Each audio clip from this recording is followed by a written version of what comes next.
Hi, everyone. Good luck with this order. How's it going? Council President, some chairs up front too if anyone needs them. Thank you, Councilor Rotundo. Good evening, everyone. Thank you for being here with us. And before I officially call our meeting to order, I just wanted to run through our agenda so that we'll have a sense of what's happening for our evening.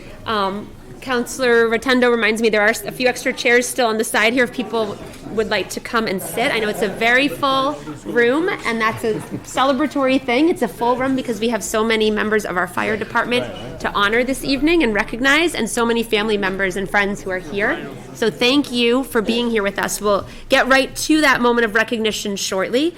So that will be the first thing on our agenda, councilors, when we pick up. Then we do have a presentation from Chair of Parking and Traffic Commission, Richard Benevento. We have 2 citizen speakers this evening, and then some regular council business to take care of. We'll take a break for some committee work, return to take care of that committee work that's coming out of committee, and then we will have executive session time at the close of our meeting. So with that, I'll call to order this regular meeting of the Beverly City Council, Monday, November 21st, 2022, 6:30 p.m. Ms. Kent, will you please call the roll? Bowen? Here. Crowley? Here. Feldman? Here. Hausman? Here. Rand? Here. Rotundo? Here. St. Hilaire? Here. Sweeney? Here. And Flowers. Here. Thank you very much, Ms. Kent. Councilor Feldman, will you please lead us in the Pledge of Allegiance? I pledge allegiance to the flag of the United States of America and to the republic for which it stands, one nation, under God, indivisible, with liberty and justice for all.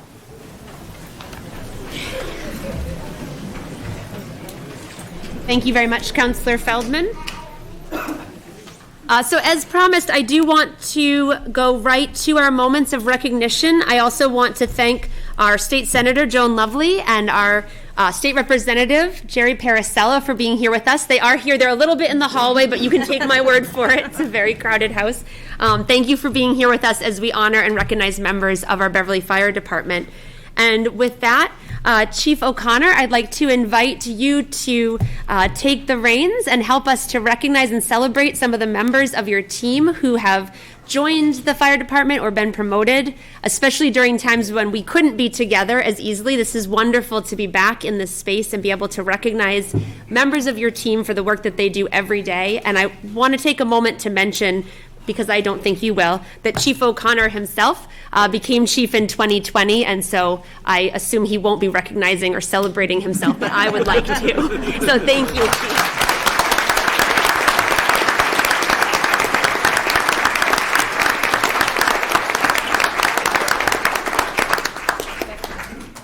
Thank you very much. Thank you, Chief. It is really an honor to be here again tonight and finally be able to come back in person and recognize the folks that are out here every day. So thank you very much for having me here.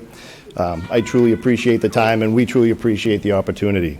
So I want to start the evening. I'd like to. We'll get through this, and I'll get you right back so you can get to work too. So I'll get through as quickly as I can for you. I want to start the evening by recognizing some career milestones with the help of my right hand, Maria Archieri. She helps. If anybody asks, she actually runs the place. She's often my right hand and my left. So.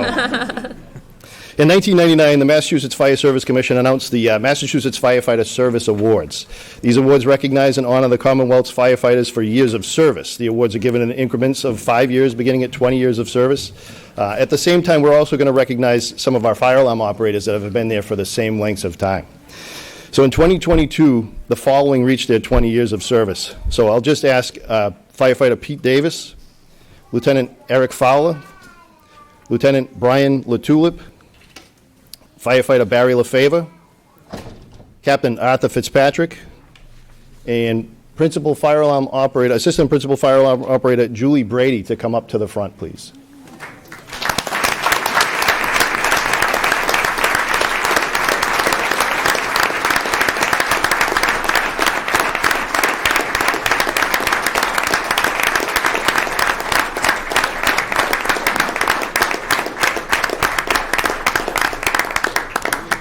Folks that got their 20 years as of 2022. If I could just have, looking around the room, Who other firefighters here are 20 years or more?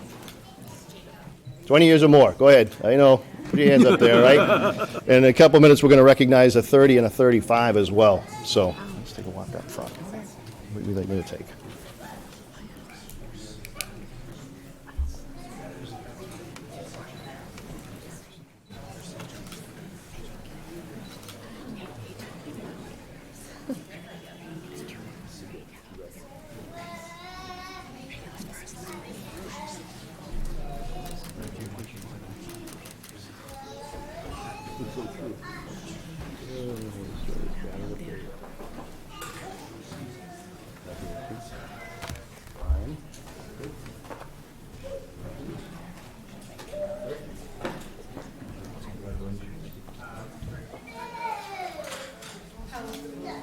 And Julie.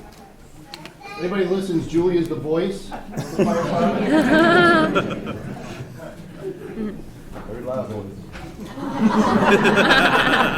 They always heard. Yeah.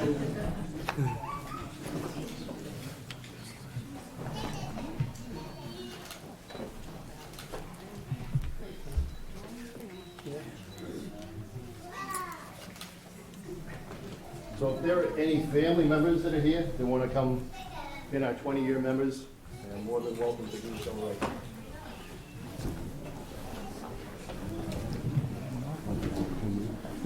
Be shy.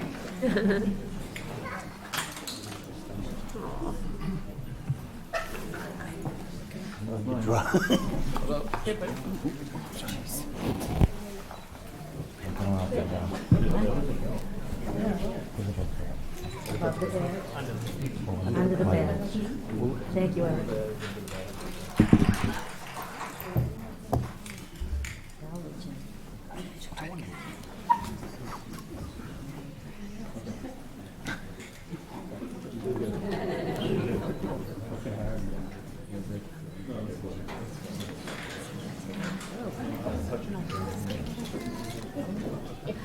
Diane, you have a hard time? You're under pressure.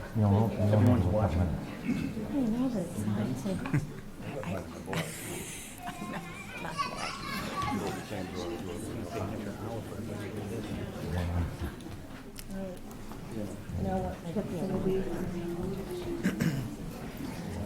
No, you guys have to kind of attention to a little bit first before you.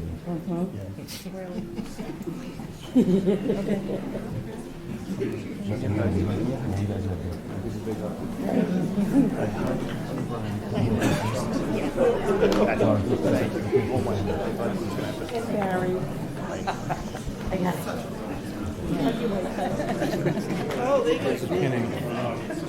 Feels like a high school dance. All right. I did say she ran.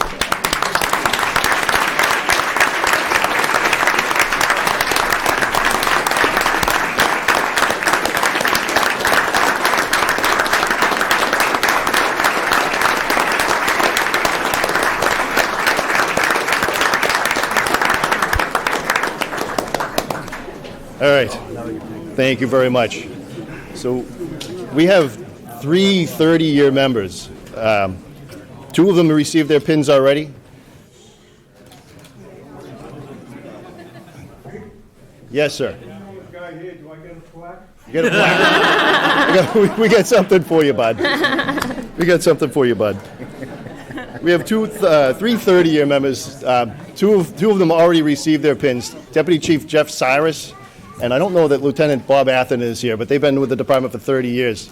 The next person I'll call is the principal fire alarm operator, Tim Price. Where's Tim? He's right there.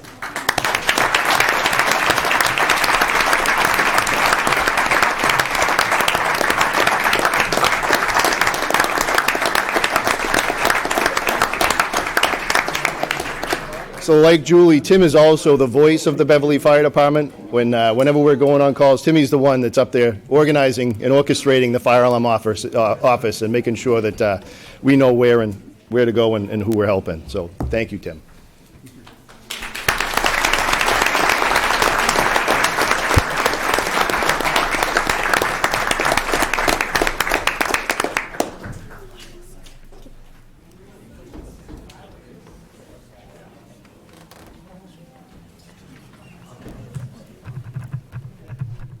Tim's wife is going to come up and celebrate with him.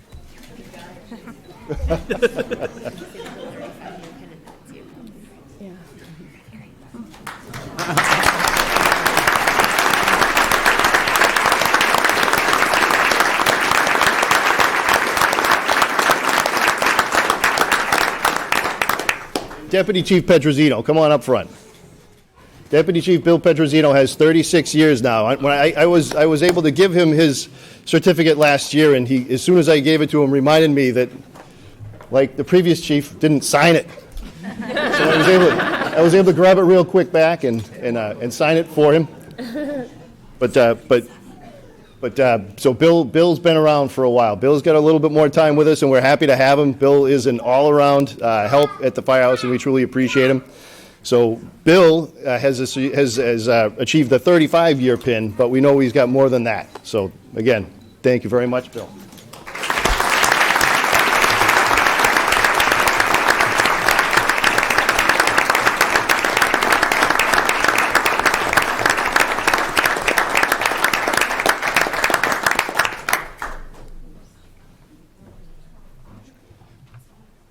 Deputy Chief Petrosino, he's going to be joined by his son Joey and his daughter Maria. It's all you.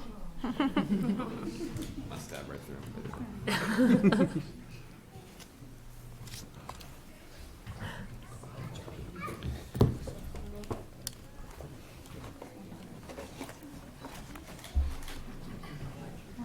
You can do this.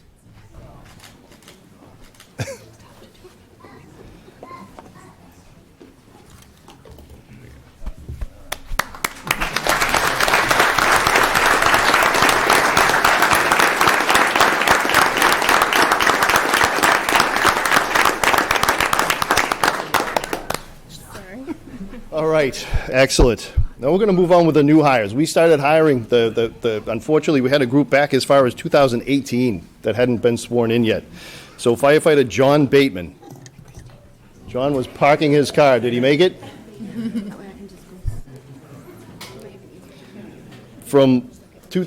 Also from 2018, unfortunately, he had a family emergency. He couldn't be here tonight, but Carl Lemieux is another 2018 hire. He's going to be joined up by the class of 2019, firefighter Casey DeGust, firefighter Michael Crevero, firefighter Connor Perkins, firefighter Michael Bishop, firefighter Peter Fontaine, and firefighter Tyler Suggs.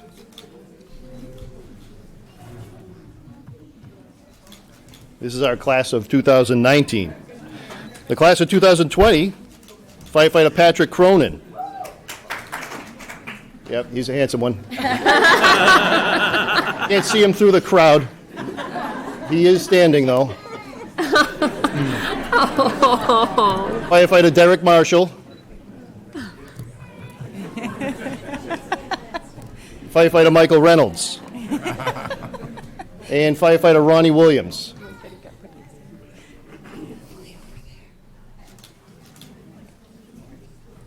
Captain Hart, is firefighter Reynolds in there? No. Okay, no firefighter Reynolds tonight, unfortunately. Class of 2021, firefighter Ian Connors and firefighter Chris Swinnick.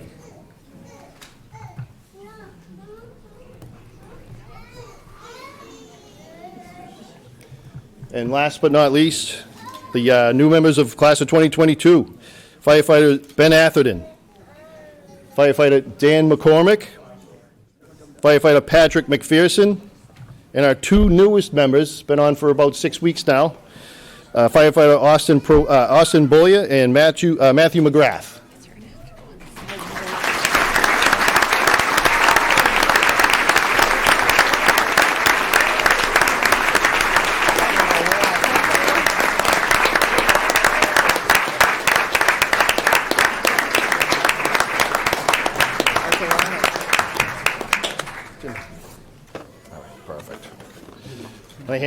Some of the folks don't have their badges just yet. They told me they were.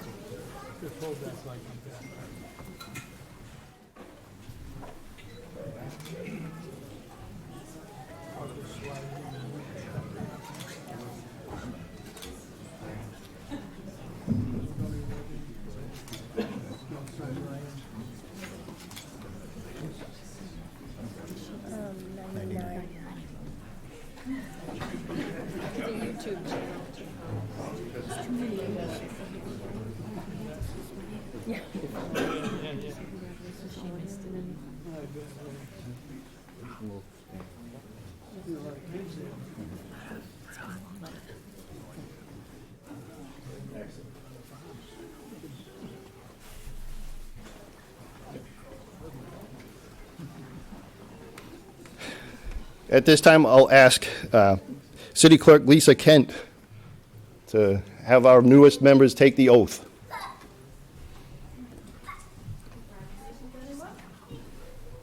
when I say state your name, you can say your name and state your rank.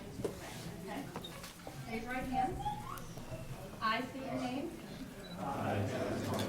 Do solemnly swear. And affirm. That I will faithfully and impartially. Discharge and perform all the duties incumbent on me. As a Beverly. For the city of Beverly. According to the best of my abilities. And understanding. Agreeably to the Constitution and the laws of the Commonwealth of Massachusetts. And the charter. And ordinance of the city of Beverly.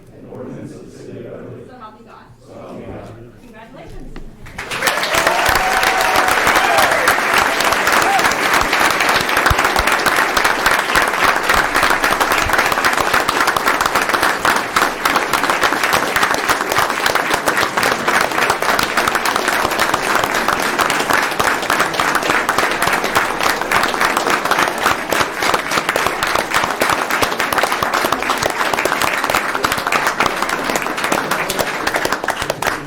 Okay, I know it's tight.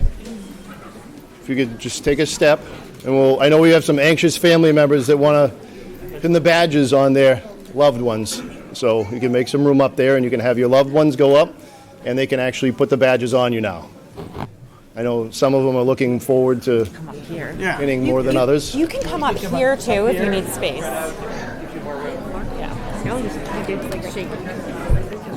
Nobody's gonna help you the person here. They're like, Nice, George. I have to go to bed. Nice. You're running right out. I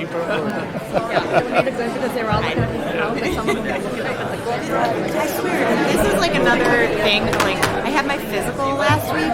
Sorry. And the pandemic was like a 3-year black hole of like time and space. Because my doctor was like, so you haven't done this, like all of my like things. I was like, oh no, I'm on like a 2-year schedule for like all my like tests and checkups. And she's like, the last one was 2019. The last one was like, and I was like, okay, like it's just like I lost 2 years. I thought I was really.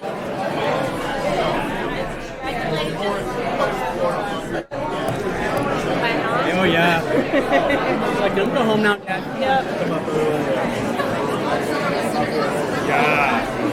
I never know where to pause.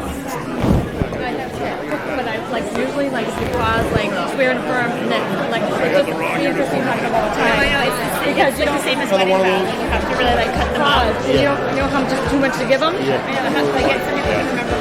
Right. Yeah. The jacket's a little tight. So is yours. I just got a new one. Not good. Not my favorite thing to do in the world. But I figured they're more nervous than me. 1986, right? Petro. Yeah.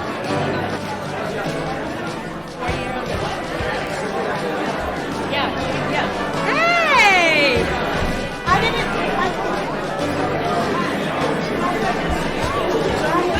Come on.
but we can't help it. I'm just trying to look like I'm smiling.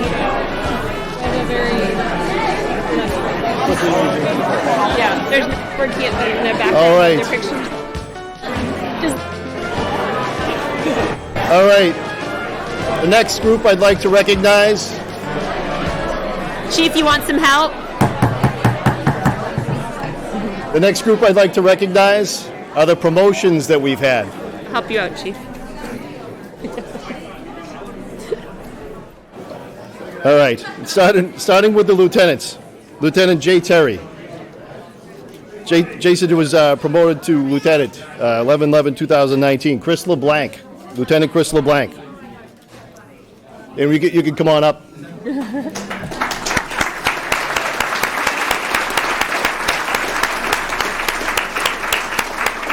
Captain Matthew Hart. Captain Matt Hart. Captain Matt was out wrangling the firefighters out back. Did a great job. Thank you very much. I appreciate that. Captain Hart's the department training officer. Captain Jacob Kryling.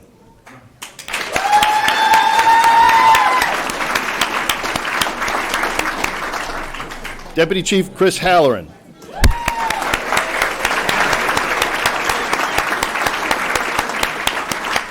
Deputy Chief Ryan Laracy, who's on duty tonight.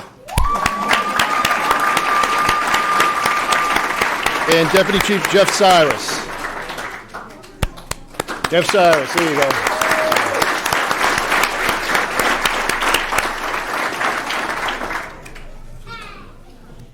So for the officer corps, the newest of officers, I will invite Clerk Kent to come up and give the oath.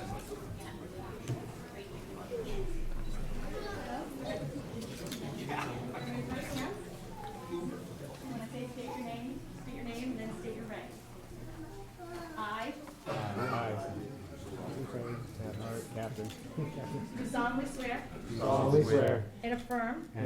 That I will faithfully and impartially.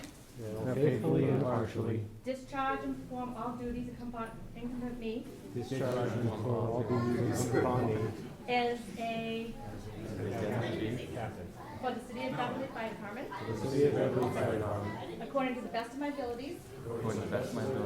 And understandingly. Agreeable to the Constitution. And the laws of the Commonwealth of Massachusetts. And charter and ordinance of the City of Beverly. So help me God. Congratulations.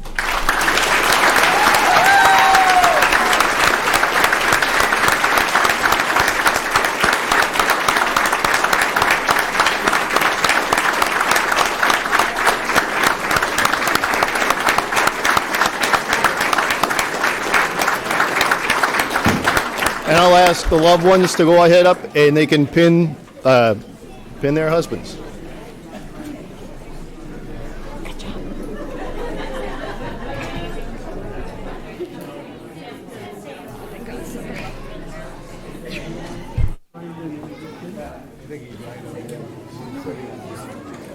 What's that?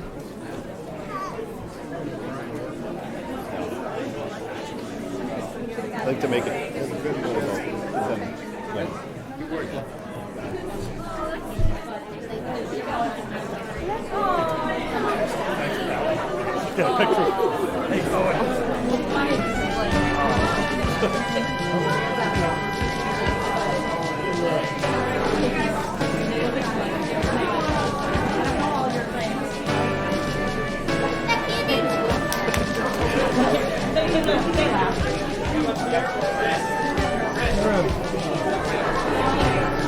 I took some pictures, like I got some of the tape.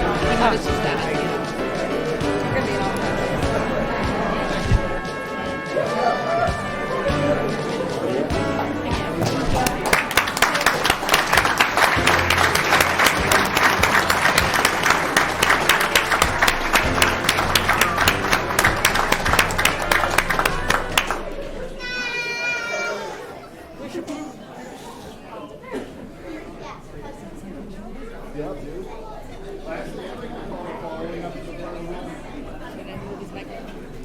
Firefighter Derek Belanger, Firefighter Daniel McCormick, and Firefighter Patrick Cronin.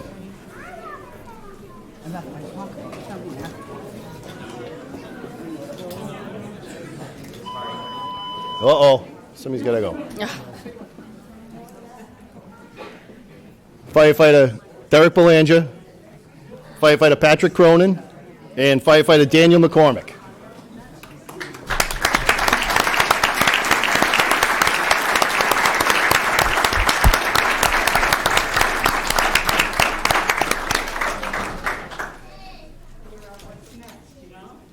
I thoroughly enjoyed everybody that we've had an opportunity to recognize tonight. It's been an honor. But these three I want to take a special moment to recognize for their efforts on a call. I'm providing them with a commendation for saving a life. And I'm just going to read you a part of the commendation so that we can still maintain the privacy for the folks involved and everything. But one of the best parts of our job is that we get an opportunity every day to positively impact someone's life. Unfortunately, all too often, we see people in their darkest times, and in many cases, despite our best efforts, the results are not always what we would hope for them to be. On August 19, 2022, you were dispatched to a commercial building after a worker arrived and had a medical episode. By all accounts, when he showed up at work, his co-workers knew that he was not in a good way. They called 911. And when you arrived, the man was on the ground being tended to by his co-workers. You brought stability to the scene, and you continued life-saving measures. As a result of your actions, a family is not mourning a loss. He can continue to make memories with his family, hopefully living a long and fruitful life. You're officially a member of a very rare club. You found a man that was being pulled from this world, and you brought him back. That is very important. Unfortunately, in our line of work, we don't get to see that too often. So cherish that. Cherish that, okay? So I want you to please accept my greatest gratitude, okay?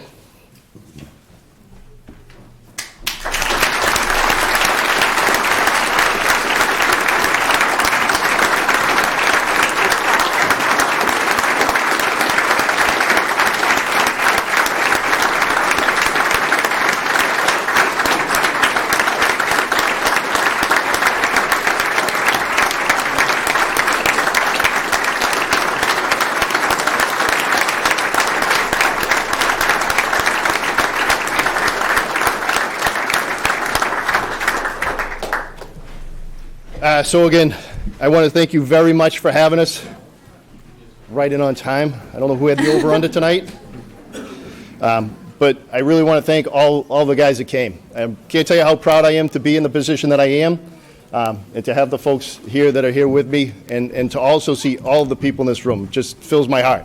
So thank you very much for having us. We really and truly do appreciate it. Thank you, Chief.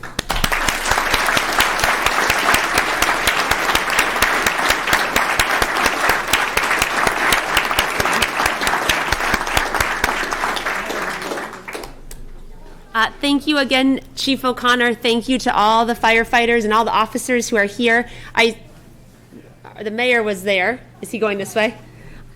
Okay, so Mayor Cahill is here. If he comes back in here, I'll invite him if he wants to say a few words. It's a crowd right there. Representative Paracella, Senator Lovely, I don't know if you wanted to have a moment to say a few words to our firefighters and officers. I'd be happy to have you take a moment at the podium. Thanks for being here with us. Oh, great. Thank you so much. I just want to basically say thank you. Thank you to the firefighters. Thank you, Chief O'Connor.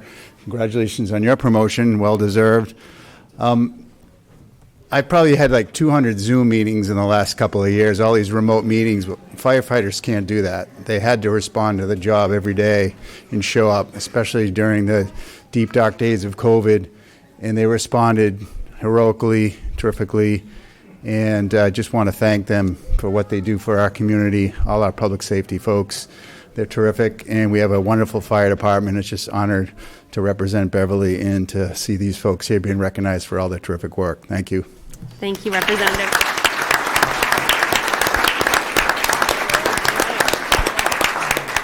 I just want to echo what my colleague has said and also express my gratitude and thanks to the firefighters, say congratulations to everyone, and just to say thank you because you put yourselves in harm's way every day, as do your families when you walk out the door.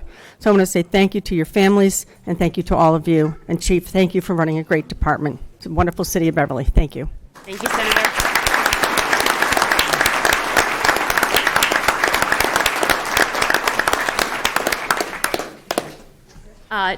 Chief, and to you and to your entire team, I absolutely would echo the words that the representative and senator have shared. I'm always struck when I pass by any of our fire stations in our city. I've been struck ever since my son was little, and he would go by and be really interested in your trucks and what you were doing, and someone would always invite him in and say, does he want to see the truck? Does he want to sit in the truck? The friendliness, the community mindedness, I think it really speaks to exactly what the work you're doing is, which is so community oriented, and the way that you all are working every single day to put yourselves in harm's way to keep the rest of us safe is incredibly appreciated. There really are no words that can capture the level of gratitude that I think our community feels for you all. And so hopefully the words that we're offering can begin to capture just some of it, but I know it's really impossible to capture. And I agree with the senator, to your families as well, to all those who are gathered here in this room. It is truly a thanks to you as well for sharing your loved ones with our community and the way that they put themselves in service of a grateful community every single day. So I thank you to all of you for being here. It was an honor, Chief. It was an honor to have all of you here with us. And as a side note, is Julie still here? Julie, you still here?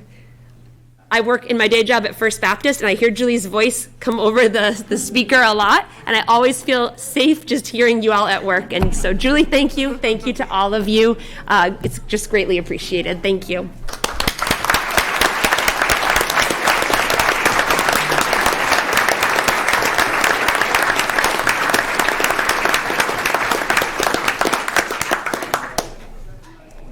Councilors, I would entertain a motion to take a 10-minute recess to give folks a chance to chat, say final words, and also it's very crowded. It may take people a little time if they would like to leave. If you would like to stay and join us for the rest of our meeting, you are most welcome. But you are also free to leave. Is there a motion for a 10-minute recess? Second. All those in favor? Aye. Great recess. Can we leave?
recess.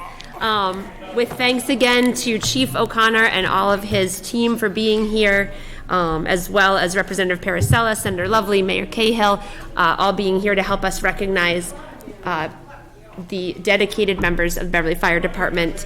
And thank you also, Councilor Rotundo. You helped us get the ball rolling on catching up from some of those missed milestones during the COVID pandemic, and I look forward to being able to do this more regularly now as we go forward. So thank you for that.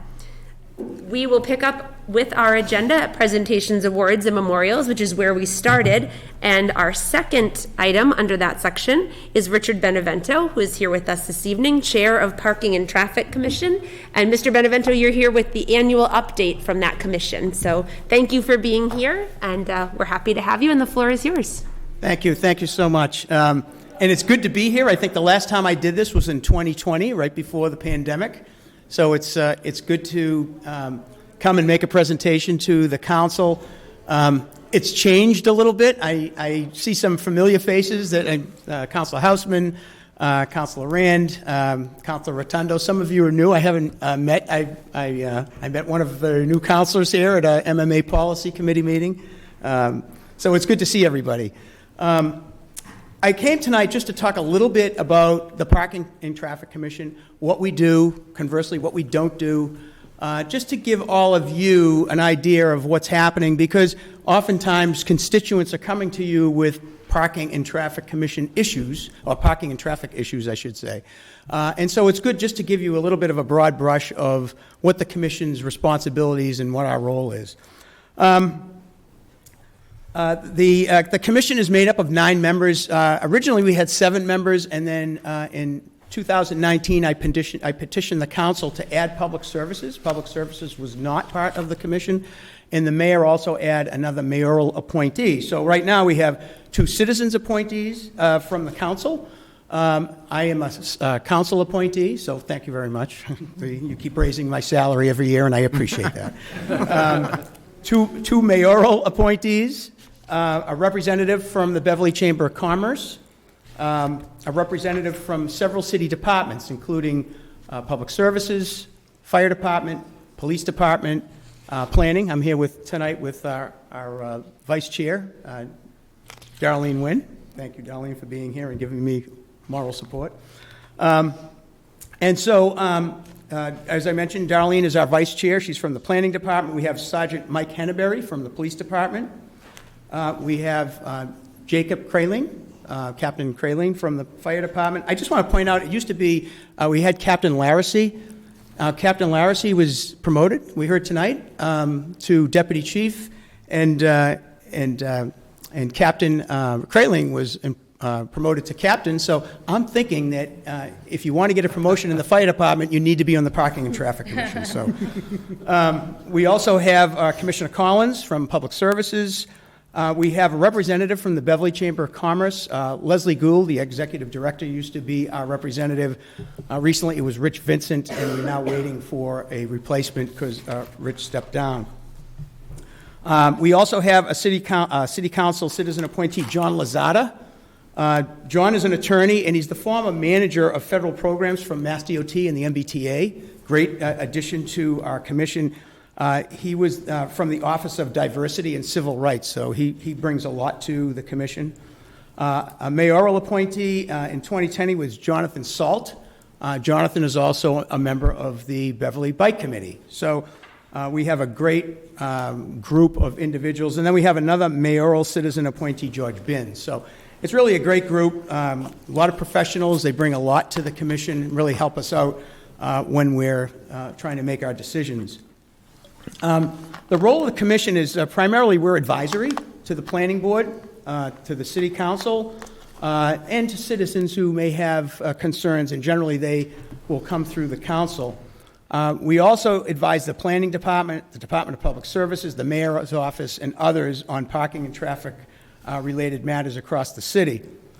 In addition, over the past year, the commission has reviewed and formulated recommendations to the planning board. We've reviewed 6 site plan review projects, special permits and subdivision applications, including amendments and pre-construction and construction management plans. just had a minute to talk to Councilor Rand about construction management. We tend to look at projects when they're coming in and how is this going to affect traffic when the project is over. We have had a focus recently on what is going to happen during construction. And we've seen that even with the Depot 2 project with roads being closed and things like that. We want to know about that. And so we're quite adamant about making sure that we have construction management plans, and they need to be followed. They can't tell us one thing and then turn around and all of a sudden the road's closed and no one knows about it. So things like that. We also work with the City Council when there's amendments to the city's ordinances, for example, where whether it be a parking regulation. Recently this year we looked at parking fines and what those fines should be. So we do a lot of different kinds of things. When I first became a member of the commission, we met as needed. That was back in 2008. When I became chairman, we memorialized those meetings. We meet the first Tuesday of every month at 8:30. Used to be in conference room B. Now it's in this room. We have had the opportunity to meet during COVID virtually. Now we do meet in person, although we also provide the virtual option. I think that is until March, Darlene, if I'm not mistaken. And so I brought props tonight because one might say, well, gee, how do you make these decisions and you know, where does all this stuff come from that you might be looking at? So I filled up a bag of things. So for example, here's the ITE parking generation manual. So that has to do with parking and things that we look at. We also have the manual on uniform traffic control devices. So I often kind of joke around, if you get a constituent and they say, gee, we'd like to make the stop signs the high school colors, you can't do that. This book tells you can't do that, right? This is a federal document, all right? And then, of course, the state needs to get involved, so then we have the amendments to the MUTCD, which is why some street name signs look the way they do, upper and lowercase letters, all those sorts of things. And then, of course, we have the ITE trip generation manual. And this is just the few I could carry, right? And there's a lot more. So we try to make our decisions based on what the regulations require us to do as a city, right? Now, we could make a recommendation to you all and say, no, you shouldn't do that. You have the authority to either take that recommendation or do something different. What we try to do is make sure that we're providing guidance so that we're doing the right thing, not only from a safety standpoint, but from a liability standpoint as well.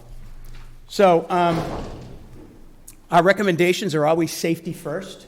We will err on the side of safety before convenience.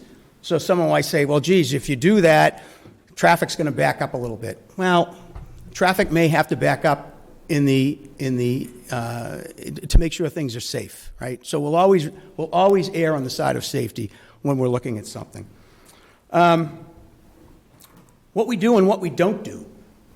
Oftentimes, well, first of all, about what we do, right? We review plans. Things will come down from the planning board. There's been some big projects that have been presented to the city as of late. Depot 2, Gateway Project. We have required the developer to fund a peer review. So we have brought on an independent consultant, traffic consultant, to do a peer review of the developer's traffic study. And they are providing guidance for us as well, in addition to what we're looking at. So we review plans, site visits, we'll do reviews. We'll scope development for traffic studies and things like that. So let's say there's a neighborhood and say Councilor Rotundo comes in and say, gee, we really need to study traffic in this neighborhood. We won't do the study, but we can help develop a scope of work so that the city can put that out to competitive bid or get a consultant on board. The other thing, too, is the city has a very good engineering department, and they do a lot of this work as well. And so we are there to support them in their efforts to do these things as well. As I said, these are some of the things that we do generally. Your first, I would say your first reach out would be to Sergeant Henneberry. He's the traffic sergeant in the city. And oftentimes, he can really sort of sift through things first before they get to the Parking and Traffic Commission. Is this really a Parking and Traffic Commission matter, or is it something that the police sergeant can take care of? Or is this something should be directed to the engineering department and things like that? So just really to get it into the right bucket. It's also very helpful to, when you folks come to our meetings, and I know Council Rand used to come quite a bit, Council Houseman, I hear from Council Houseman quite a bit, as well as Councilor Rotundo. I am always available to take your calls. You may not always get the answer you're looking for. I think Council Houseman will attest to that. Why can't we do that? Well, this is why. I will never, remember when you were growing up, can I go out? No, why? Because I said so. I'll never do that. But more so, why I may be given a recommendation, or the commission is given a recommendation that it is. It's just so that we're doing that.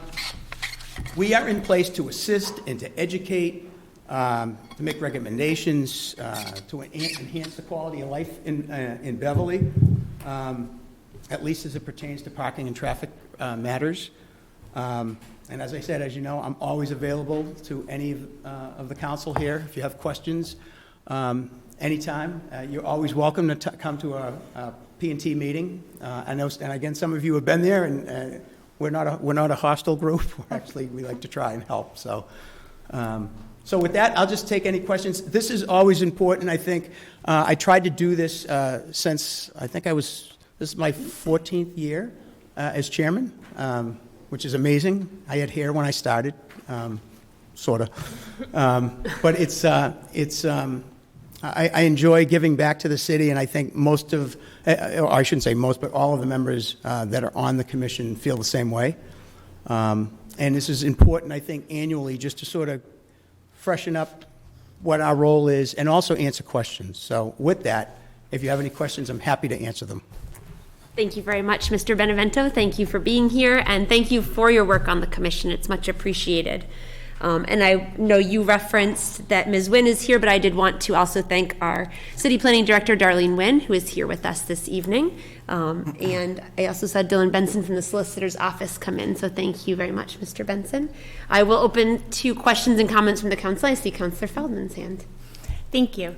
Thank you so much for being here, and I really do appreciate the good work that you do for the city. I know that I have been to one Parking and Traffic Commission meeting so far this year, and it was really helpful, especially for my constituents, to hear some of the issues that were discussed.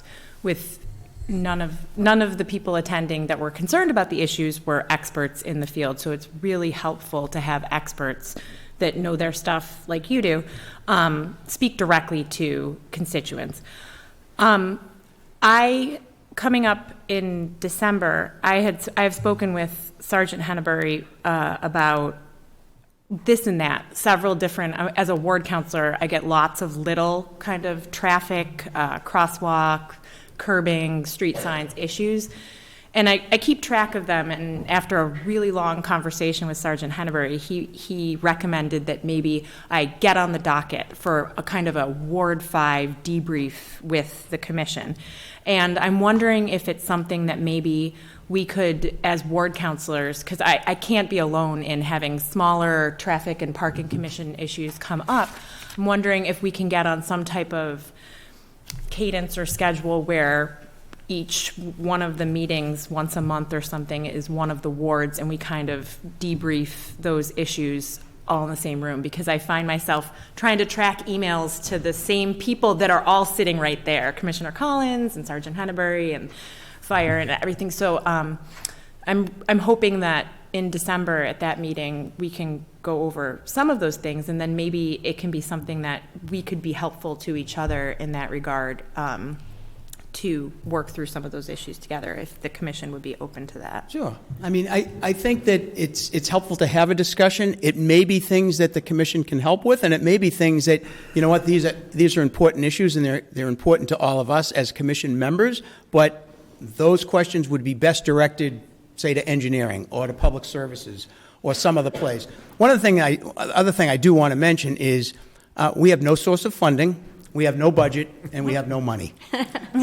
So that kind of limits us, right? Right. I do believe, and if you read the charter, however, that we're the custodians of all of the parking revenue, but I don't think I've ever seen a nickel of that, but I'm just pointing that out. But yes, I mean, I think it would be helpful to do that. I know in years past, we also thought about maybe having a couple of our commission meetings in the evening so that constituents could attend and that sort of thing. We haven't really laid out our calendar yet, but that might be something we would be able to do maybe a couple of times a year and just sort of an open forum kind of thing. So, but certainly always good to have discussions. As I said, you may not always get the answer you're looking for, but it's worth discussing for sure. Thank you. Thank you, Councillor Feldman. Councillor Rotundo. Thank you, Madam President. Commissioner, I want to thank you, first of all, because, yes, I call you often, because we have a few problems in Ryle side right now. And unfortunately, I appreciate the answers you give me. You give me professional. I don't know if everyone realizes that you are a traffic engineer, and we're fortunate to have you on our board to give us professional advice. I know that I've come to you several times. You've always been very responsive to me, and I do want to just take this time to thank you for that. I promise you it's not going to be the last time I'm going to call you. I even just grabbed your ear before the meeting just to get some opinions and advice on how to best do it. But you're right. I mean, Sergeant Henneberg, we have a great board, and they've always been very responsive in getting us there. But I want to thank you personally for taking those late-night phone calls. I think some of the, Ms. Wynn may think that she's the only one that I email at night, but I have done to you, so I want to thank you for that. Somehow, Counselor, I blocked your number and it still comes through for some reason. I can't figure it out, so. Me too. No problem whatsoever. Thank you, Councillor. Councillor St. Hilaire. Yes, thank you, and thank you, Mr. Chairman. Your service is valued in the city for sure. Question related to the Hall-Whitaker Bridge impact. You mentioned the funding, you don't have funding. How do we go about thinking about, the impact of something like that? Is that something that would come before you? Would you need to be asked to look at something like that, or how do you even begin to think about that question? So generally, those things wouldn't come to us. So, for example, as I just mentioned, we have no budget. We don't have we have no money. We also do not have contracting responsibility or authority. So even if we said, yeah, you know what, let's get a consultant on board and we're going to look at these things. Even when we request a peer review for a development project, that peer review is actually recommended to the planning board, and the planning board are actually the ones that require the peer review. I'm aware of the Hall-Whitaker Bridge issue, certainly. It's a collaborative effort right now. If anybody, I don't know if everybody attended the meeting at the high school auditorium, and pretty much well known right now what's going on. But it's really a collaborative effort being led by Mass DOT. They know they have a problem and that problem needs to be addressed, and it's going to take some time to do that. There has been a fair amount of data collection before the bridge went out because the Bridge Street project is under design right now. It's scheduled for advertising, I believe, for construction next summer. So there was a fair amount of data from that, and then there was post-data collection that was taking place after the bridge went out. And right now, the question is, okay, so what do we do? We're not going to be able to get people over the bridge. Things like maybe adjusting timing at McKay Street, the signal timing, maybe looking at progression all the way down Route 62, Elliott Street. How does that traffic work? Where are people going? If people are trying to get to Salem, are they going to make a right on McPherson? Are they going to go up to Rantoul Street? Where are people going, right? And so it's really trying to understand what that is. Unfortunately, understanding it and still trying to get 10 pounds in a 1 pound bag doesn't happen. So it may just be a question of trying to do other things, making recommendations like carpooling and whatever it might be. I guess my question is, who would make those recommendations if you're saying you wouldn't have a budget or the ability to go out and do a study like that? Where would that come from, in your opinion? Well, I think there's been several meetings with the city and Mass DOT. Mass DOT's consultant, VHB, they're responsible for the bridge. They've met with the designers for the Bridge Street project just to say, okay, how can we work these things out? But I think also the city needs to be at the table as well. I know the mayor has been very active with trying to resolve some of this as well. Mike Collins, engineering department. So I think it's a group, and they're talking, and it's not like they're not getting together, but it's a question of, at some point, as you mentioned, when and who do we implement some of these things? What is the plan? And how many of those things on the plan are going to be effective? Because we may have a plan and find out, half of them work, the other half aren't really working. So I think that for the purposes of the city, I think it's working with the engineering department, the mayor's office, and public services as the conduit here to MassDOT to see what they're planning to do. I hope I kind of answered your question. No, that hits it right on the head. I mean, that to me is what is the plan, right? I think that's kind of what we'd all love to have, right? Thank you.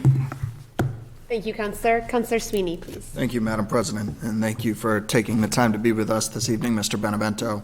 The question I have, one area of interest is, of mine in particular, but of the city as a whole, is public parking capacity downtown, specifically in the Cabot Street area for those businesses and theaters. And we're fortunate that we received and voted on last week a $25,000 grant from the state to study our parking capacity and potential areas for improvement in that area of downtown.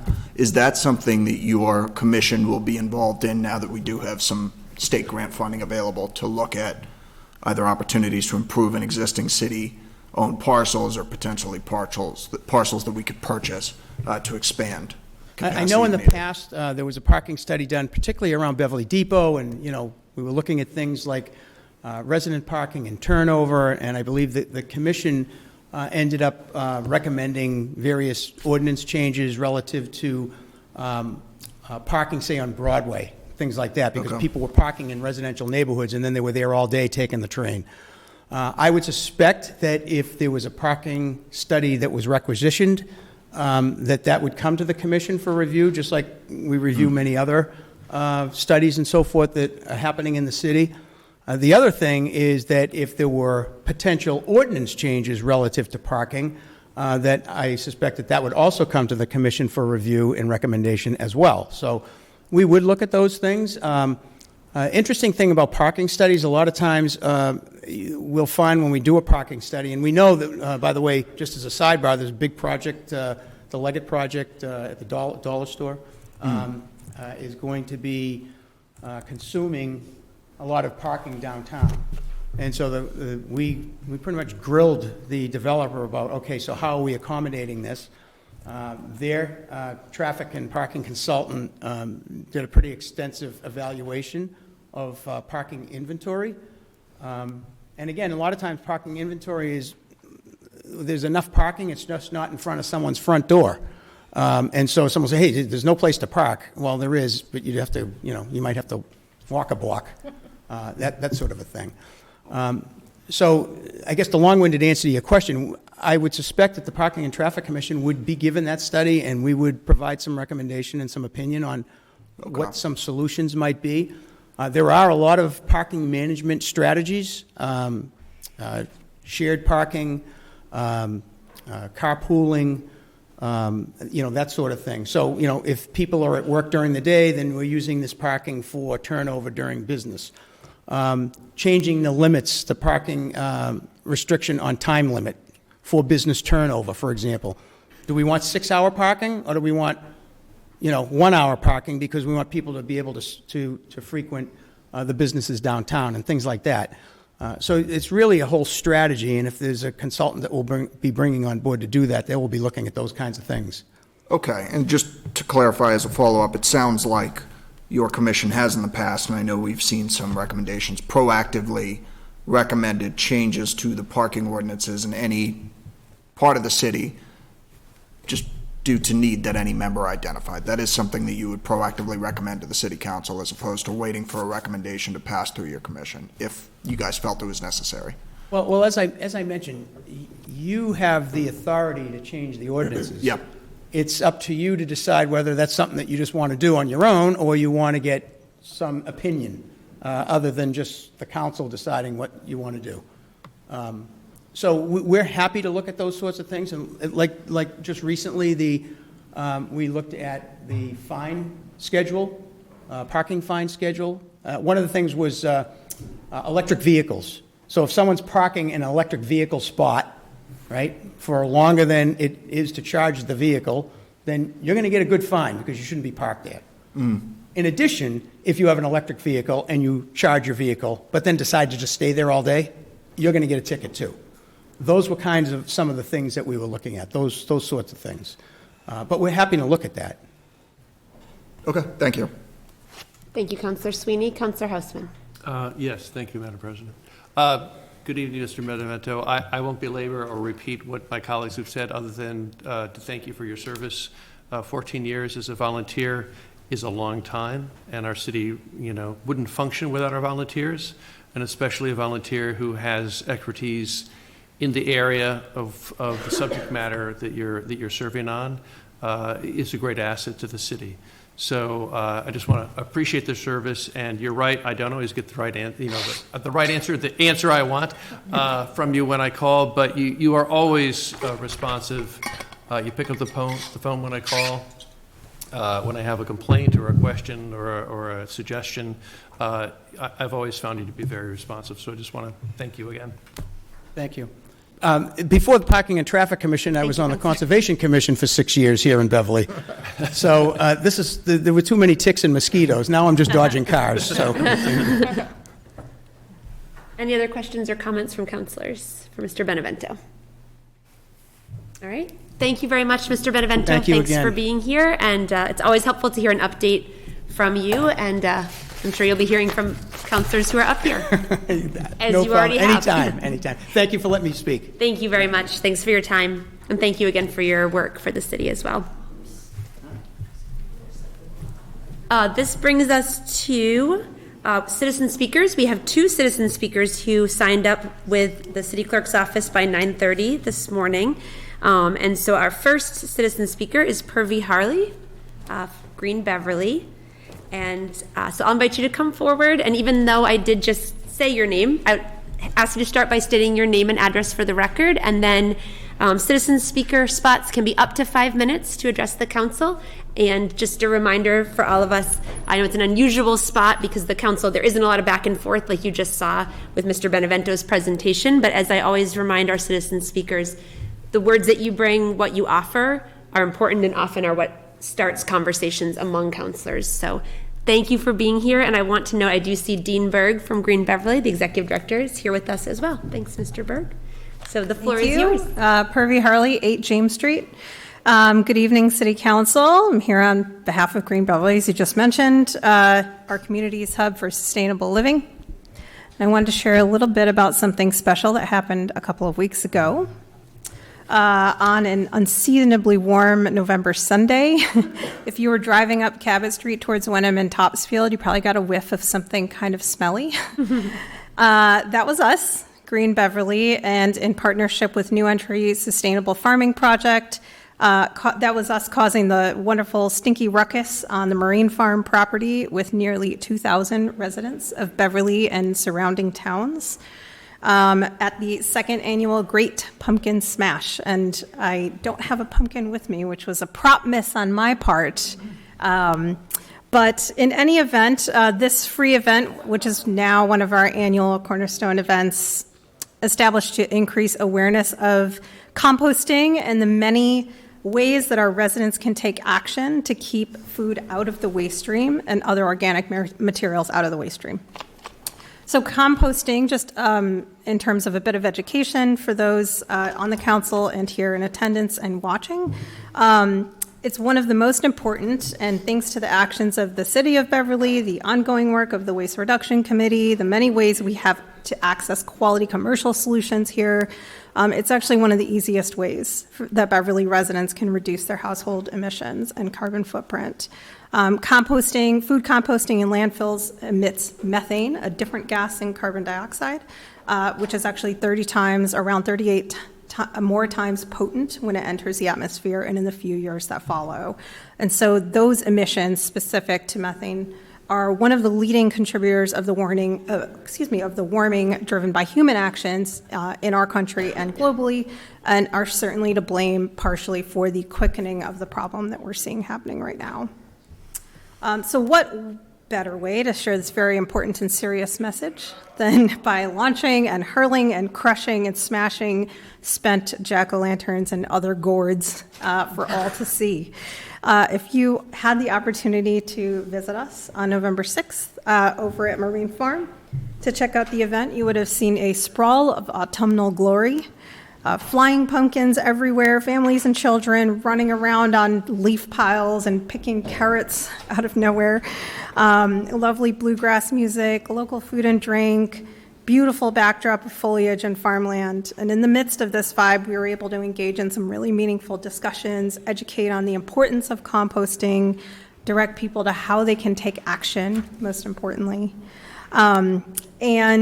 Most importantly, also help everyone in attendance know that they can all do something to reduce emissions. To be honest, they actually already did. They showed up, right? Step one is showing up. They also brought pumpkins, a lot of them, so many. In total, including pumpkins that were collected actually throughout the week leading up to the event, we estimated around 2,500 pumpkins composted. Roughly 30,000 pounds. This, if you run through the numbers, estimates an impact of 25.8 metric tons of CO2 emissions, which is the standard of measurement for all greenhouse gases. Basically, put another way, the Great Pumpkin Smash composted enough pumpkins to offset the average annual U.S. carbon footprint of 1.5 people. So let that sink in. That was an event that really blew our minds in terms of scale, but has so much potential as well.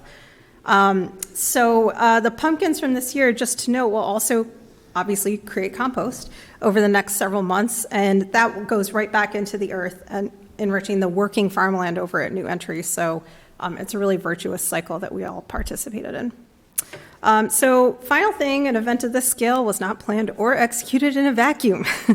So I want to take a quick minute to recognize some key partners. Thank you to Jennifer Hashley, the Executive Director of the New Entry Sustainable Farming Project, and her team. They not only supplied the beautiful environment, but they were a key part of the planning committee and brought so much creativity and energy to the group, and were great planning partners. Thanks to Endicott College, who provided the bulk of the nearly 100 volunteers that were on the ground with us on November 6th. Thanks to our also 3 awesome Endicott College interns whose contributions ranged from original trebuchet design and build to rallying other young people from Endicott to move said very heavy trebuchet several times all around people's properties and to the farm, to thoughtfully researching and scribing educational messages about composting for everyone to read and reflect on throughout the event. So they were huge contributors, and we want to make sure to recognize them as well. Thanks to the Beverly business community that supported this event in so many ways, especially Red Wagon Home, Timberline, AMG, Bean Trust, and Tendercup Farms. And finally, thanks to the City of Beverly, specifically Director of Sustainability, Irina Keefe, Amy Henderson, and the entire Waste Reduction Committee, who, through the efforts at the event and leading up to at the event, caused that massive event that I mentioned to only produce 1 kitchen bag of waste. The rest was recyclable or compostable. Beverly Public Schools, as well as several Beverly-based private schools, were integral in mobilizing their communities. And to Mayor Cahill for the surprise hit robocall. That was the reason that many people came. So Green Beverly, in closing, looks forward to putting on more large awareness-building events like this one, meeting Beverly residents where they are on their sustainability journey, and ultimately driving them to take actions that will help us all meet and ideally exceed our climate change goals. Thank you. Thank you very much. And thank you to Amy and the Waste Reduction Committee as well, and to everyone who came out and brought their pumpkins and their gourds. Thank you for being here with us. Our second citizen speaker this evening is Ms. Lorinda Visnick, who I know is in her familiar backbench, Ward 6 School Committee member. Just where I expect to find her. Thank you. Thank you, Madam President. Lorena Visnick, 39 Middlebury Lane. I'm really glad you didn't bring a pumpkin, because then 2 speakers would have had props, and I don't have any props. As we gather here in this place, we acknowledge and honor the original indigenous inhabitants of this land, Nomcog and Pawtucket bands of the Massachusetts tribal nation, which continues today through the membership of the Massachusetts tribe. We acknowledge their ancestral and continued connection to the land. We also recognize our obligations to this land. To better environmental care and stewardship, to which the indigenous people who care for it have long called us. As we work towards diversity, equity, and inclusion, we acknowledge the importance of lifting up and inviting in many voices, including those of indigenous people, and of including those voices and perspectives in our discourse, in our decision-making, and in our actions. I'm here tonight on this Thanksgiving week, with a handful of thank yous. I wish to thank you collectively for your recent actions acknowledging our tribal ancestors and on the resolution regarding anti-Semitism. Our words matter. Thank you, too, for all your work on the plethora of issues across the city. Today, I wish to contribute more focus to one of those issues, the contamination at the old Varian site. As is often the case when I come here to speak, I wish to acknowledge that the Varian issue is not one that is directly in your purview. That said, I do believe it's imperative that each of you, individually and collectively, continue to help to try to bring resolution to this very long-running and wide-reaching issue.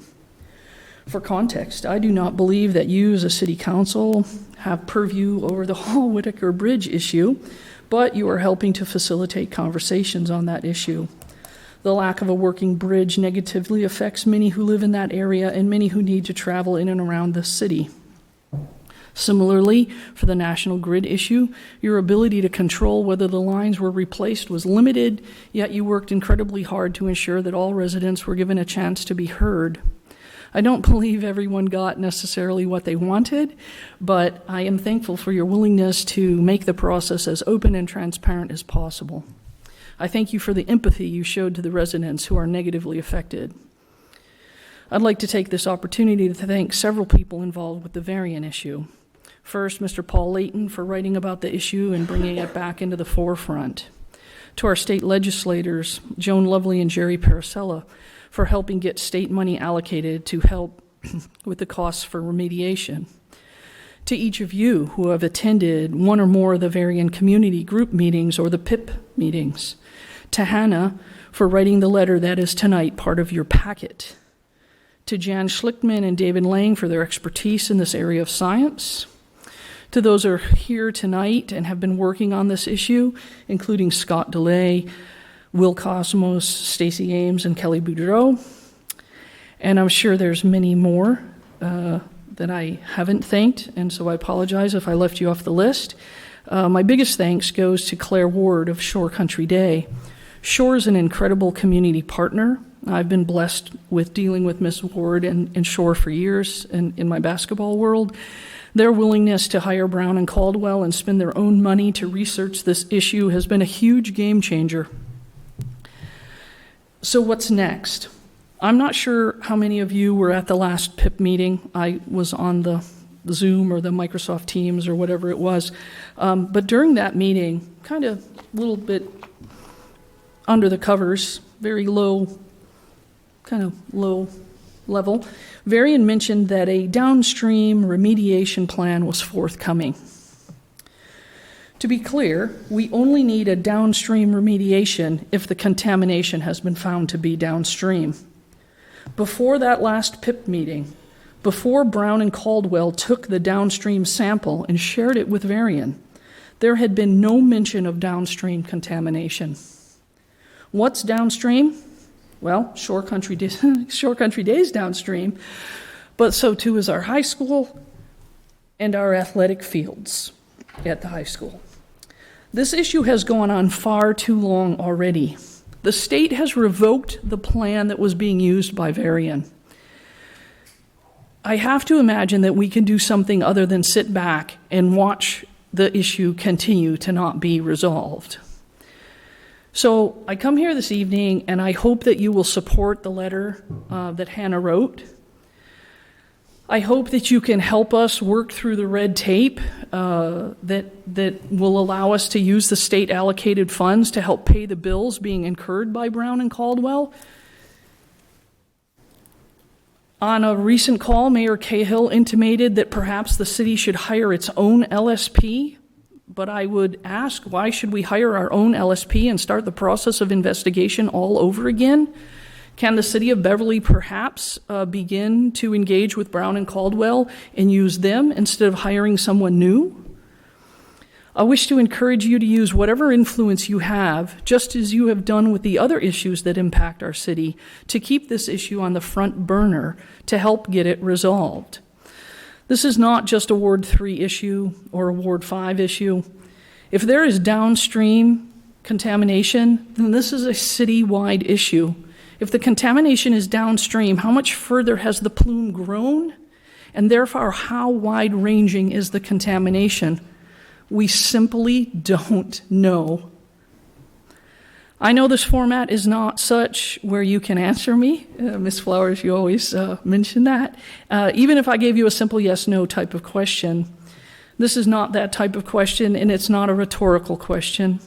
It is a call to action. It is a plea for your help for how we collectively can use our influence to help resolve this very long-running and far-reaching contamination issue for our residents. Thank you. Thank you very much, Ms. Visnick. Thank you for being here with us.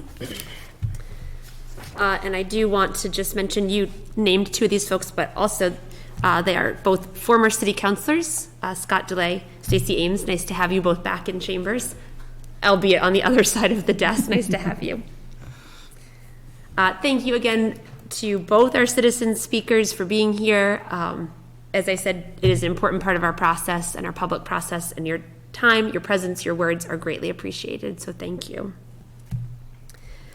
We will pick up now with acceptance of minutes of previous meetings. We have one set of minutes to approve, and that is from our regular city council meeting, November 14th, 2022. Is there a motion to approve this set of minutes? So moved. Second. Any further discussion? All those in favor? Aye. Thank you. Motion carries 9-0 to approve those minutes. Ms. Kent, let's go to communications from His Honor the Mayor, please.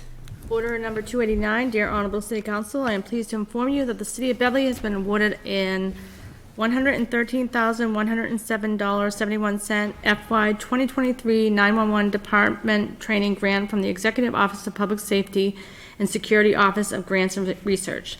This grant funding will be used by the Beverly Police Department for 911 training courses and overtime costs, as well as for training meeting space. Mass General Law, Chapter 44, Section 53A requires both City Council and Mayor approval before any grant, earmark, donation, or gifts to the city can be expanded for their purpose. I therefore request the City Council approve this grant by acting on the matter at your upcoming meeting. Sincerely yours, Michael P. Cahill, Mayor. Thank you. Please refer that to the Committee on Finance and Property. Order 290. Dear Honorable City Council, I am pleased to inform you that the City of Beverly has been awarded a $163,964 FY 23 911 support and incentive grant from the EOPSS and Security Office of Grants and Research. This grant funding will be used by the Beverly Police Department to assist public safety dispatch services in providing enhanced 911 service. Mass General Law, Chapter 44, Section 53A requires both City Council and Mayor approval before any grant, earmark, donation, or gift to the city can be expended for their prescribed purpose. I therefore request the City Council approve this grant by acting on this matter at your upcoming meeting. Sincerely yours, Michael P. Cahill, Mayor. Thank you. Please refer that to the Committee on Finance and Property. Order number 291, Dear Honorable City Council, I am pleased to inform you that the City of Beverly has received a $5,000 donation from Beverly resident Peter Coleman. Mr. Coleman has been a longtime supporter of the Senior Center, and we greatly appreciate his generosity. This gift is intended to benefit the Senior Center and has no restrictions.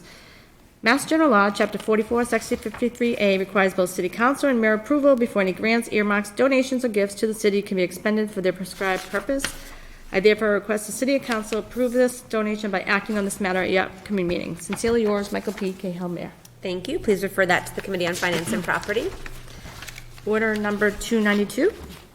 Dear Honorable City Council, I am pleased to inform you that the City of Beverly has been awarded a $45,000 $1,500 recycling dividends program grant through the Sustainability Materials Recovery Program from the Mass Department of Environmental Protection, Bureau of Air and Waste.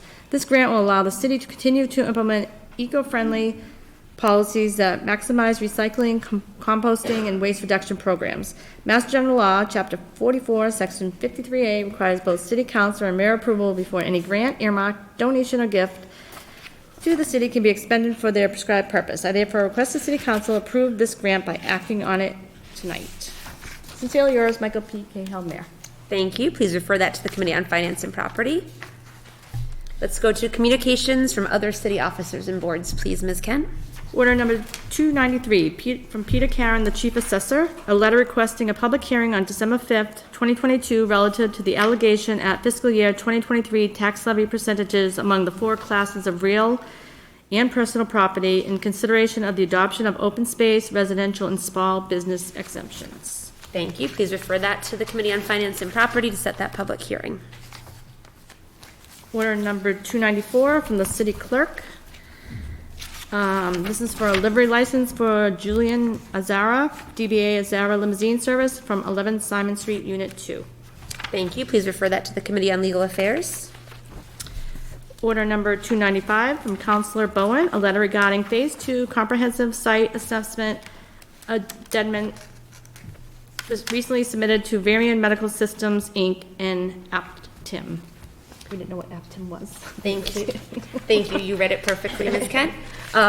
Councilor Bowen, let's take this one on the floor. This is similar to the opportunity that we had to sign on as a council to make a public statement on the closing of the North Shore Birth Center. This would be an opportunity for councilors to add their name to your public comment to be submitted. Is there anything you'd like to say about this order 295 before we give councilors a chance to comment or vote?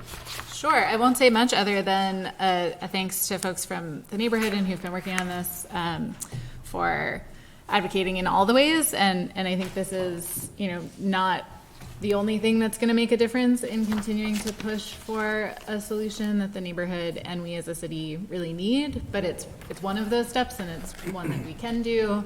There will presumably be more public comment on the remediation plan, so hope that we can sort of keep that in mind and stay engaged for that step of the process.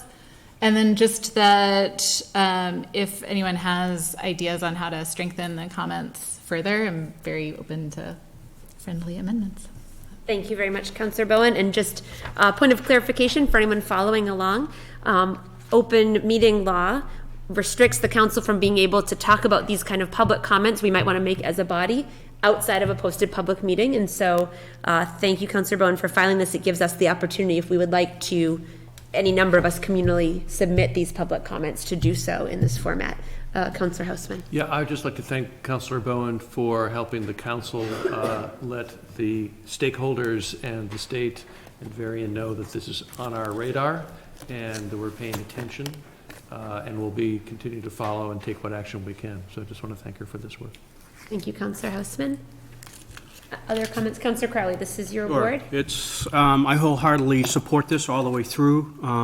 The folks that are here from the neighborhoods, and they put a lot of work into this, and it's in our backyards to where everything's going, and it just seems as though lately, as we continue with this journey and the PIPs and all of that, there seems to be a little bit more added that they're saying that was, covered before. Now it's coming back up, whether it's downstream or whatever. So we're not getting a sense until, I think, specifically when Mass DEP shut down the last scheduling as far as their clarifications and stuff. Now with Brown and Caldwell, that's been helping out with at the school and everything else like that. There's some more things that have come up, and it's really kind of shed some light. And I think it's very important for all of us now to continue to help with the neighborhoods, and I stand wholeheartedly behind this. Thank you, Councillor Crowley. And just want to mention, it was mentioned before, but Ms. Boudreau is here, one of the members of the Voices of Concern, the North Beverly Voices of Concern neighborhood group that's been instrumental in, along with the Salem News reporting, in getting progress made on this front. And there's many other neighbors who have worked hard alongside Ms. Boudreau, but thank you for your work and thank you for being here and for your voice. Councillor Feldman, also your ward. Yes, thank you. There are about 6 houses that are in the original plume, and as we've discussed, this is not necessarily all known how much of any portion of Beverly is affected by this. So I wholeheartedly support this this letter of support, and I have shared the public comment process, and I encourage anyone that is interested in this issue or concerned with this issue, regardless of the ward that you live in, to submit public comment regarding this issue online. All of the information is online, and the documents are available at the Beverly Public Library as well. I had a question in terms of our support of this this letter and this public comment. I was wondering if we did have amendments, and there were things that I personally wanted to bring up. I've been part of the process from the beginning. If we might have strength in submitting a letter as a council, but also individually as counselors, if we have any specific comments, it might lend more strength to being both unified and individuals, and add to that collection of public comments. So I'm not wedded to anything personally, but that would be my instinct to also to support this letter, as well as submitting public comment individually as the Ward 5 counselor. So I think that's a great point, Councillor Feldman. I don't think anything would preclude individual councillors from submitting additional public comment. This would be a chance for us to do it as a body, and as you point out, additional public comment from any individual councillor would certainly be welcome, and I think important. Other questions or comments from members of the council? With that, we'll vote this one on the floor. So any councillor who wishes to add their name to this letter to be part of the public comment as a body, vote in the affirmative. And if you wish not to add your name, then you would vote in the negative. So is there a motion to approve Order 295? So moved. Second. All those in favor? Aye. Thank you very much. Motion carries 9-0. And so, Councillor Bowen, if you would work with Ms. Kent's office to get all of our signatures affixed, and then this can go into the public comment. Thank you very much.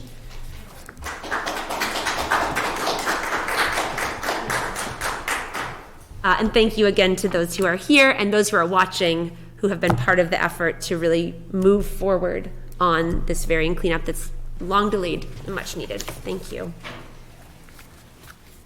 Oh, that brings us to break for committee. All right, great.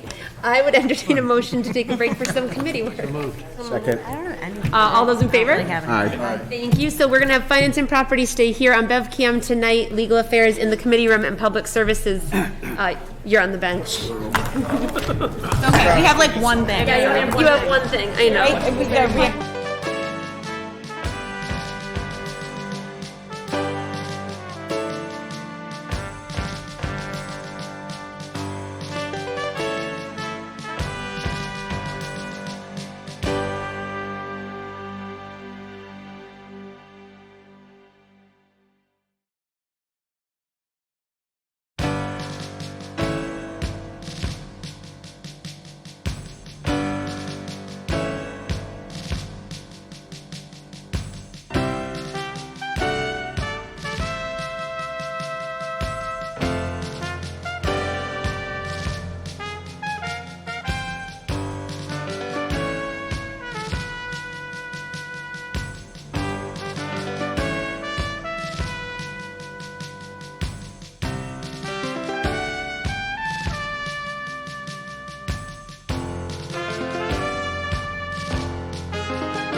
Subcommittee on Finance and Property. The first order we have before us this evening is Order 267. This is the request by Council President for the power to do an annual review of the city clerk's performance every year. Unless there, yes, Council President. This one, it strikes me that there was a desire for further conversation. So On the full council? at least in the subcommittee, I think we had. Okay. So I would be happy for it to stay in subcommittee if we could schedule a separate subcommittee meeting night. Sure. Cross-post the committee of the whole. Councilor St. Hilaire, if that feels comfortable to you. Yeah, I agree. I think Okay. it requires a little further discussion. Fine. We will hold order number. I will hold order number 267. And just, Mr. Chair? I don't believe we need a motion to do that. No, I was just going to ask if we could, looking forward, find a night for the subcommittee to meet and discuss that more fully. Sure. So next Monday's not going to work. It can be into the next month. I don't think it has All right, to be. fine. There's some time on this. Yep. Fine. Just to keep it on our radar. I'll work with the city clerk to. Sounds great. Time to schedule Thank that. you. Okay. Next item on our agenda is the proposed ordinance approving the taking of eminent domain of 234 Cabot Street for municipal parking and increased access to the waterfront. Are there any questions from subcommittee members on this proposed order? I have a point of order, I think. Yes.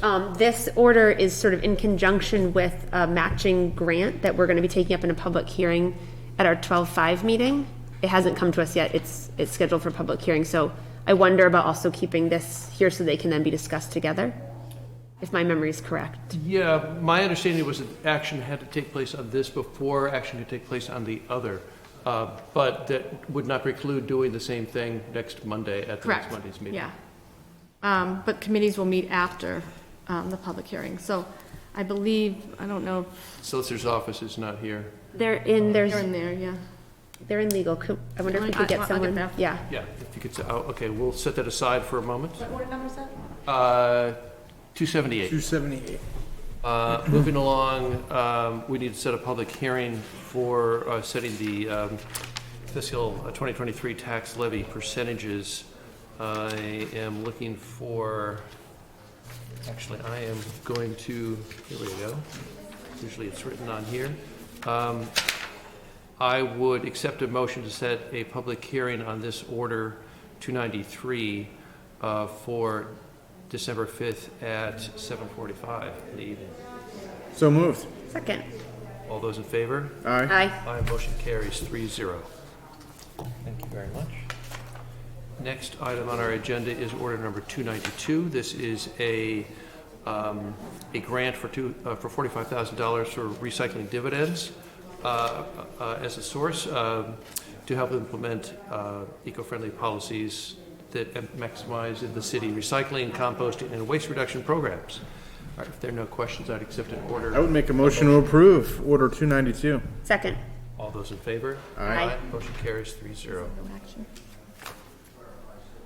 Back to order number 278. No action until. No action on this? Okay, we will hold number 278 as well. Next item on our agenda is order 291. This is a $5,000 grant from Beverly resident Peter Coleman. And if he is watching tonight, or for members of the public, thank you to Mr. Coleman for this generous donation. This is $5,000 gift is intended to support the, without restrictions, the operations of the Beverly Senior Center. I'd make a motion that we approve. Second. All those in favor? Aye. Aye. Aye. Motion carries 3-0.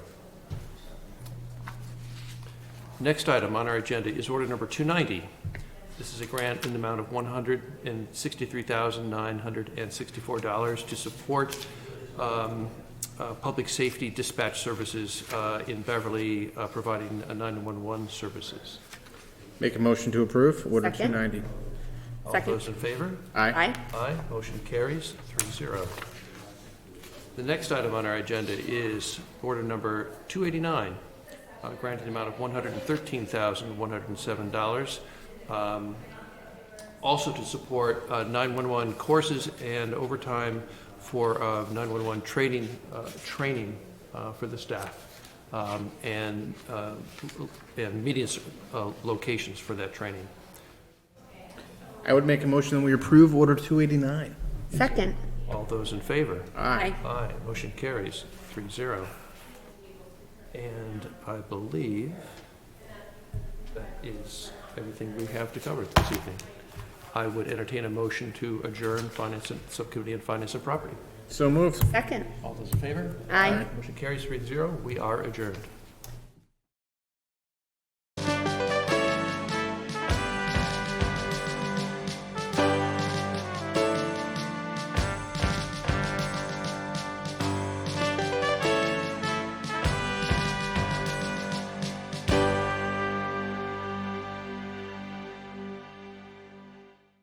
You ready, Ms. Kent? All right, we'll call our committee meeting back to order, City Council meeting. Let's go, Ms. Kent, to reports from committees, please.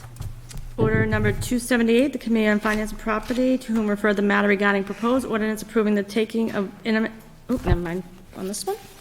Sorry.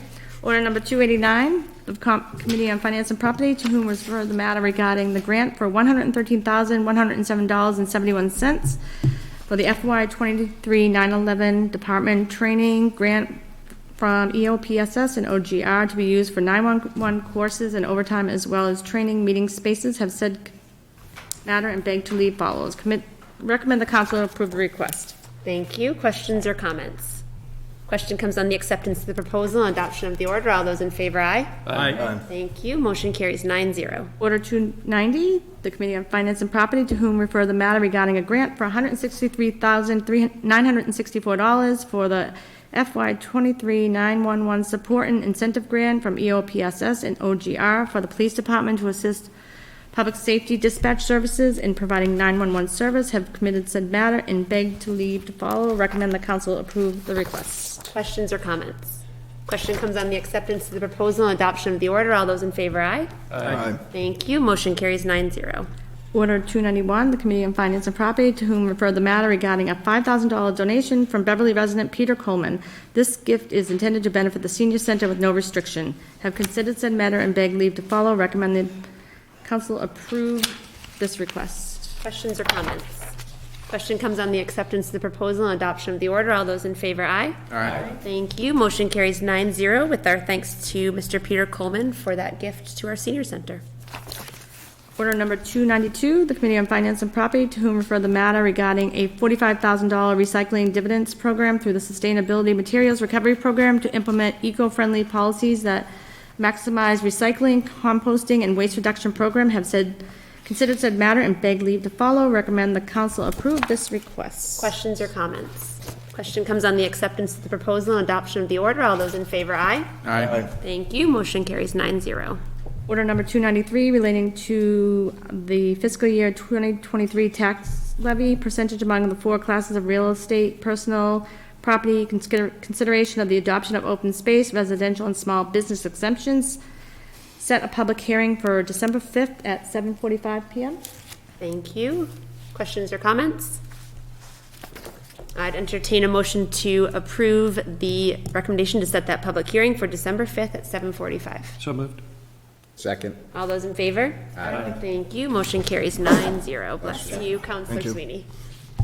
Order number 263, the Committee on Public Services, to whom referred the matter regarding reappointments for Mr. Paul Lance, Mr. Corey Paulette, Mr. Chuck Clark, and Mr. Robert Laws to serve on the Veterans Advisory Committee. Have considered said matter and beg leave to follow. Recommend the council approve these reappointments. Questions or comments? Question comes on the acceptance of the proposal and adoption of the order to approve the reappointments. All those in favor, aye. Aye. Thank you. Motion carries 9-0, and thank you to all of those gentlemen for their continued service. Order number 265, the Committee on Legal Affairs, to whom referred the matter regarding a request to create a naming policy for municipal property for the city of Beverly. Have considered said matter. Recommend the council approve the request. Questions or comments? Question comes on the acceptance of the proposal and adoption of the order. All those in favor, aye. Aye. Thank you. Motion carries 9-0.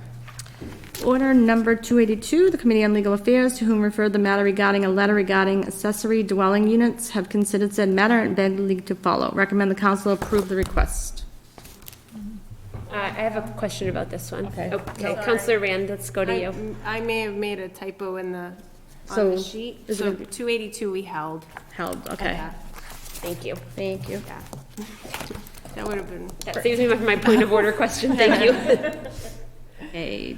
Order 283. It's like, that was fast. Committee on Legal Affairs, to whom referred the matter regarding declaring the property of 119 Livingstone available for disposition, have considered said matter and beg leave to follows. Recommend the council approve the request. Questions or comments? Question comes on the acceptance of the proposal and adoption of the order. All those in favor, aye. Aye. Thank you. Motion carries 9-0. Order number 288A, the Committee on Legal Affairs, to whom referred the matter regarding acceptance of an easement at 114-116 Livingstone Ave, have considered said matter and recommend the council approve the request. Questions or comments? Question comes on the acceptance of the proposal and adoption of the order. All those in favor, aye. Aye. Thank you. Motion carries 9-0. Order number 288B, the Committee on Legal Affairs, to whom refer the matter, grant of an easement to Massachusetts Electric Company at 119 Livingstone Ave, had considered said matter and recommend the council approve the request. Questions or comments? Question comes on the acceptance of the proposal and adoption of the order. All those in favor, aye. Aye. Thank you. Motion carries 9-0. That's all I have. Thank you very much, Ms. Kent. Good speed reading. I do want to note that under unfinished business from a previous meeting, Order 237, Councillor St. Hilaire will continue to maintain that order there. We will be holding a joint public hearing with the Planning Board on some other zoning proposals at our next meeting on the 5th. And as Councillor St. Hilaire suggested at our last meeting, they seem to kind of be a conversation that goes together, and so we'll make sure to pick that up as well. Thank you. At this point, Yeah, I think I missed one. oh, okay, back to reports from committees. Delivery was one approved? Yes. Okay, sorry. You never have too many of them. Order number 294. The Committee on Legal Affairs, to whom refer the matter on a livery license for Julian Azara of DBA Azara Limousine Service, has recommended the council approve the request. Questions or comments? Question comes on the acceptance of the proposal and adoption of the order. All those in favor, aye. Aye. Thank you. Motion carries 9-0. That's what I... All right. Building inspector, we're good? Thank you, Ms. Kent. At this time, we are going to entertain a motion to enter into executive session. And so there's some particular language that I need to give you. So I would entertain a motion to enter into an executive session pursuant to Mass General Law, Chapter 30A, Section 21A3, to discuss the fiscal year 2022 through 2024 collective bargaining negotiations and joint labor management committee mediation with the Beverly Police Benevolent Association and Beverly Police Superior Officers Association. The purpose of the executive session is to discuss strategy with respect to collective bargaining with those bargaining units. As council president, I declare that an executive session is necessary because an open meeting may have a detrimental effect on the city's bargaining position. Is there a motion to enter into executive session knowing that we will need to roll call in if there's a motion in a second? And with this executive session, the council will not reconvene in open session following the meeting. So moved. Second. All those in favor? Aye. Sorry, you have to roll call. Sorry, Ms. Kent? Owen? Crowley? Yes. Feldman? Yes. Houseman? Yes. Rand? Yes. Rotundo? Yes. St. Hilaire? Yes. Sweeney? Yes. And Flowers. Yes, and thank you everyone for being really ready on your eyes in any case. So we will enter into executive session with that 9-0 roll call vote. We will not reconvene in open session this evening. Thank you very much, everyone. You don't adjourn this? Are we in the other room? Adjourn the meeting. I guess we'll take a motion to adjourn the regular meeting. Yeah. So moved. Second. All those in favor? Aye. That seems good. Otherwise, we're stuck here. Yeah.